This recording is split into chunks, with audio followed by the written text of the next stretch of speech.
Salah. Kalau manusia itu Ya. penampilannya baik, Ya, terus enggak. tutur katanya itu sopan, terus santun, Ya. terus dia ramah gitu, emang salah? Gini, bukan salah Bu, tapi kan Bapak bilang kalau manusia itu termasuk kita ini, termasuk kita berdua ini, pandai banget nutupi lorong gelap yang tidak seorang pun tahu gitu loh Bu. Lorong gelap? Maksudnya kolong kursi gitu Pak? Ibu ini kolong kursi lagi, bukan Bu, bukan kolong kursi, atau kolong tempat tidur, bukan.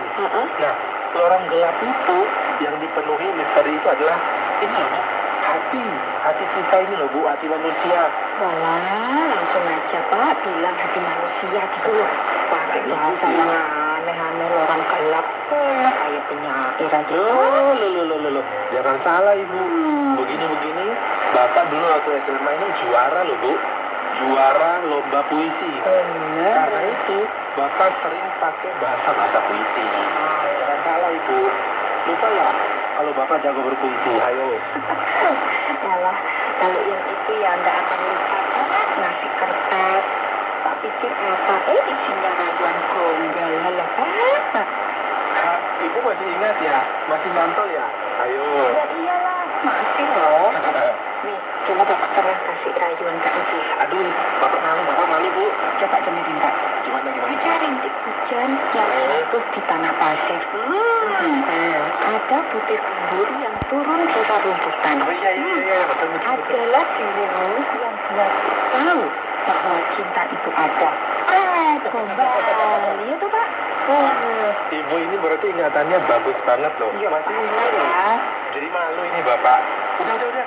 Kita kembali ke topik lagi. Ke laptop. Iya. Apaan mengalihkan pembicaraan? Ya udah, tadi apa urusan orang gelap sama hati itu Pak? Jadi begini Bu, seperti kata orang bijak. Udah jangan mulai. Ya bentar. Makanya Bapak jelasin dulu, Bapak lanjutin dulu ini.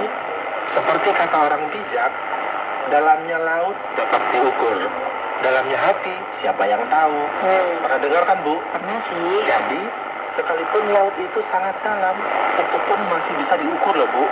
Tetapi hati manusia tidak ada yang tahu, gitu loh Bu. Bener sih Pak. Kadang kan kita emang tertawa, kita nampak bahagia, tampak senang gitu. Ya meskipun hati kita menangis. Gitu kan Pak, yang namanya sandiwara gitu tamasnya Pak. Iya. Itu tuh. Salah satunya itu kayak gitu. Tapi yang terpenting itu, di lorong gelap itulah manusia menyimpan berbagai hal yang mungkin tidak baik gitu loh Bu. Gitu. Nah, segala kejahatan mungkin bisa disimpan di sana. Tapi tidak ada seorang pun yang tahu. Termasuk orang dekat sekalipun itu nggak mungkin tahu loh Bu. Bener sekali Pak. Kita memang pandai ya bersandiwara ya. Ya di depan orang kayaknya kita nampak baik banget gitu ya. Loh kan? Tapi di belakang kita merancangkan kejahatan. Iya. Ada kok contohnya. Ayo. Iya kan? Ayo, pasti ngingatin Bapak tentang rencana membuat usaha Pak Hadi bangkrut nih, ya kan?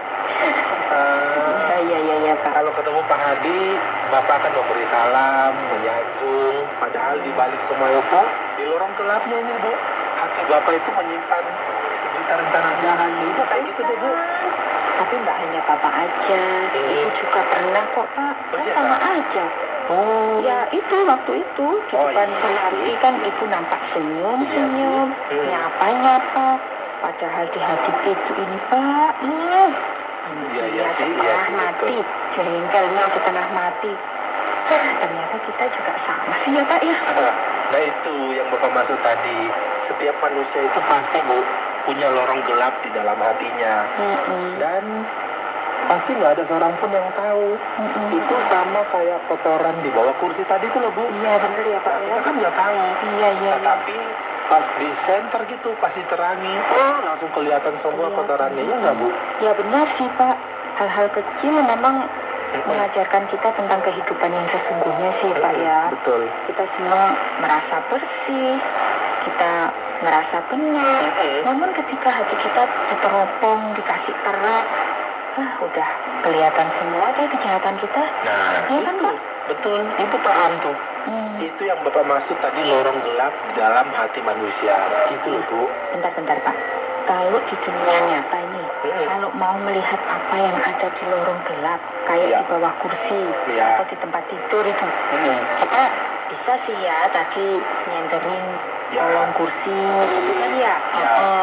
Tapi kalau hati manusia yang gelap, gimana Pak caranya kita tahu? Oh, kalau itu, kita sebagai manusia pasti tidak sanggup memahami hati manusia, Bu. Nah, Tapi ada yang bisa loh, Bu. Ayo terus siapa? siapa Pak? Nah, yang bisa itu Tuhan, Bu. Karena Iya. kita tahu kan, Tuhan itu sumber terang. Di dalam dia tidak ada kegelapan, atau bagi dia tidak ada tempat yang gelap, termasuk dalam hati kita, Bu. Artinya apa Pak? Artinya, dengan kemahasucian Tuhan, dia ini bisa menerangi semua yang tersembunyi, Bu.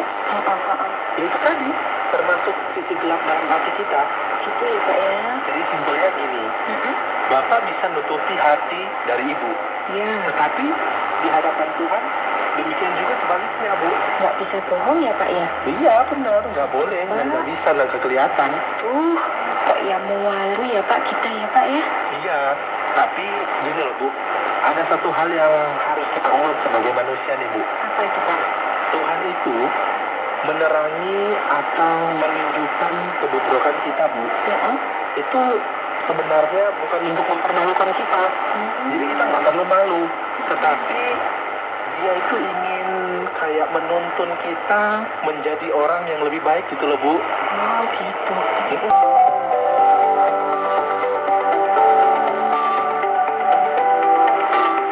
Saudara, terima kasih sudah mendengarkan program Jembatan Hati. Program ini dipersembahkan atas kerjasama Yayasan Trewarta Rohani Kota Batu, Jawa Timur dan penerbit Kalam Hidup Bandung, Jawa Barat. Apabila ada pertanyaan dan saran, silakan kirimkan ke SMS atau WhatsApp ke nomor 081 333 777 386. Anda juga dapat mengakses penerbit Kalam Hidup melalui website di www.kalamhidup.com. Sampai jumpa.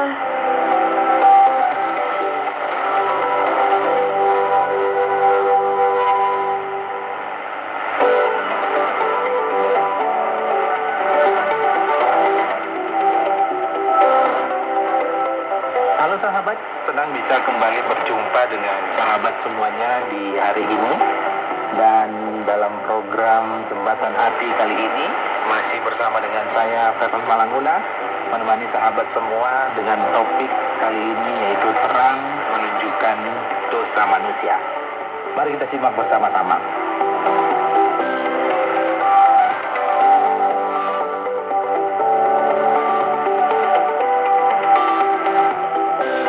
Sahabat, topik yang ditentukan untuk kita bicarakan di program Jembatan Hati di hari ini adalah terang menunjukkan dosa manusia.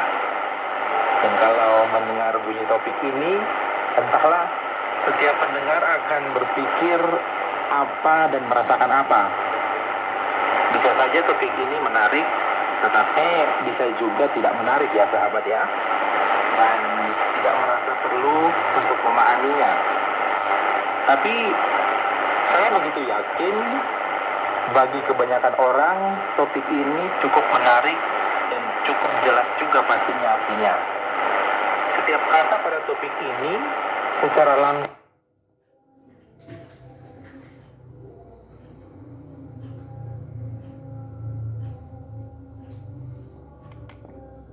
menurut Kamus Besar Bahasa Indonesia atau KBBI, kata terang mempunyai banyak arti, yakni keadaan dapat dilihat atau didengar, nyata, jelas, cerah, bersinar, bersih, jernih, sah, dan terbukti.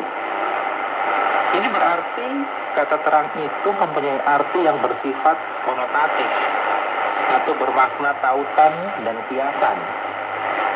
Jadi bukan saja bersifat denotatif yang merupakan kata bermakna objektif dan apa adanya. Dengan demikian sahabat, kata terang ini sangat bebas dipakai. Bukan hanya mengenai hal-hal konkret, tetapi juga hal-hal abstrak. Sebenarnya kata terang ini paling gampang untuk dimengerti, karena semua orang dengan mudah membuktikannya setiap saat.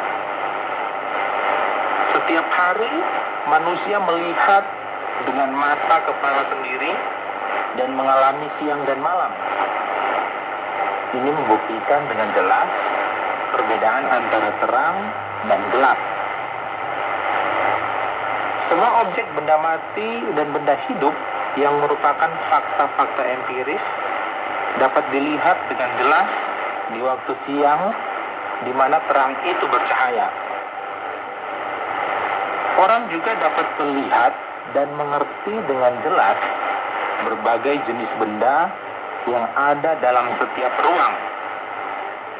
Orang dapat melihat benda-benda itu yang berwarna-warni dalam berbagai bentuk, dengan berbagai ukuran, besar kecil, dan dalam jumlah.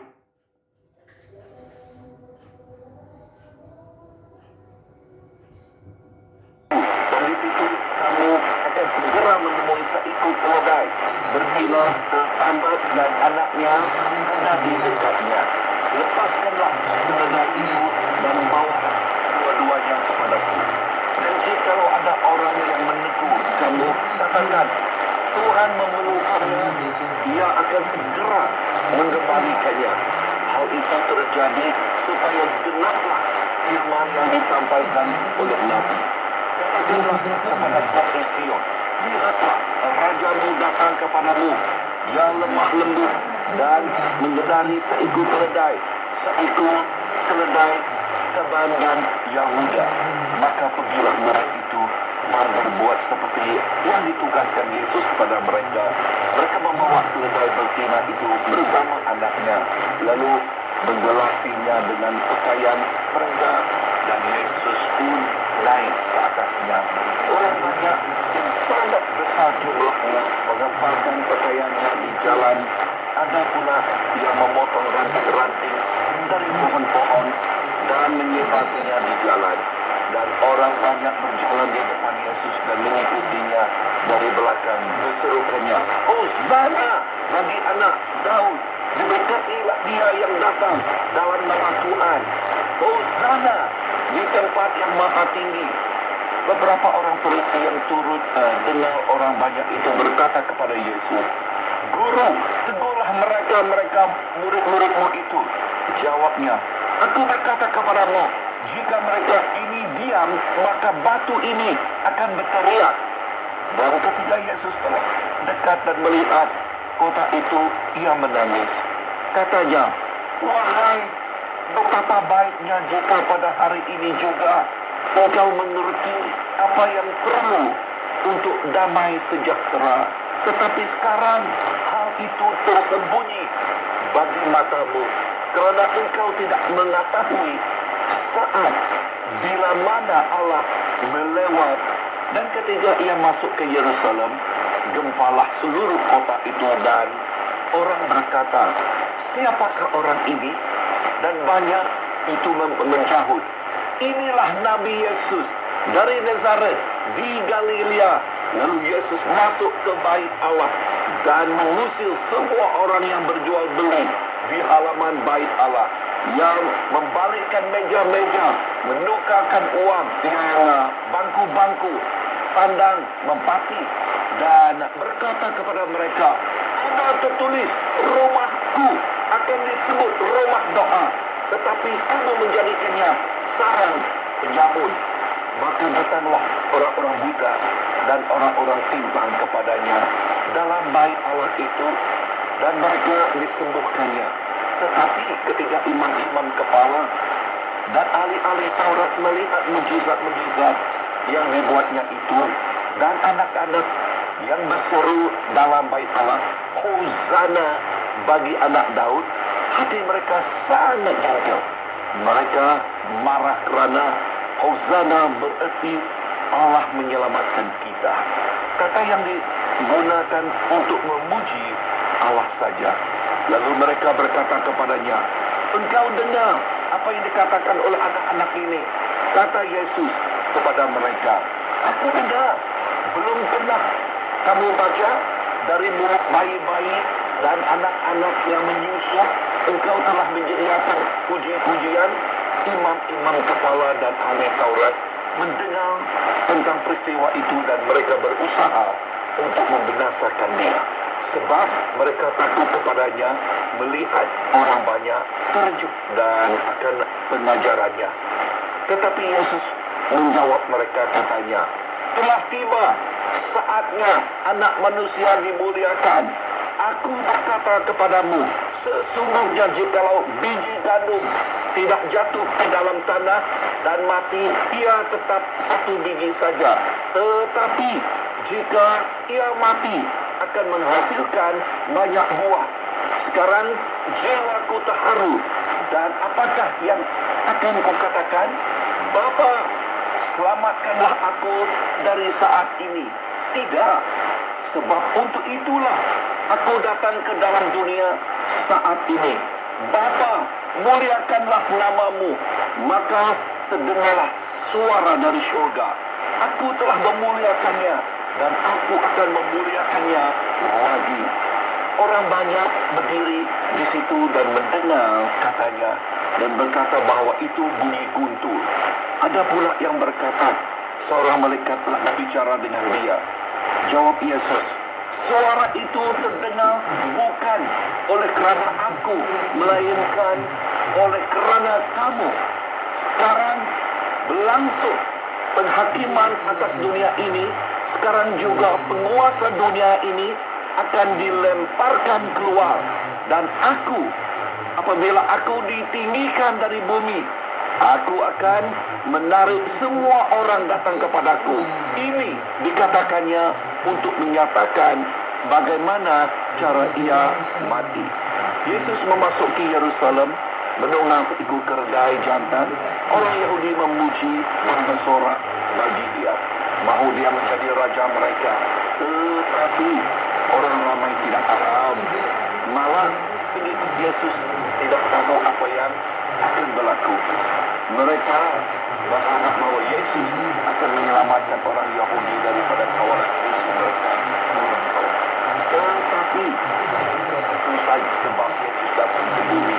Yesus datang bukan untuk memusnahkan Imperium Rom, tetapi untuk memusnahkan kerajaan syaitan. Lihat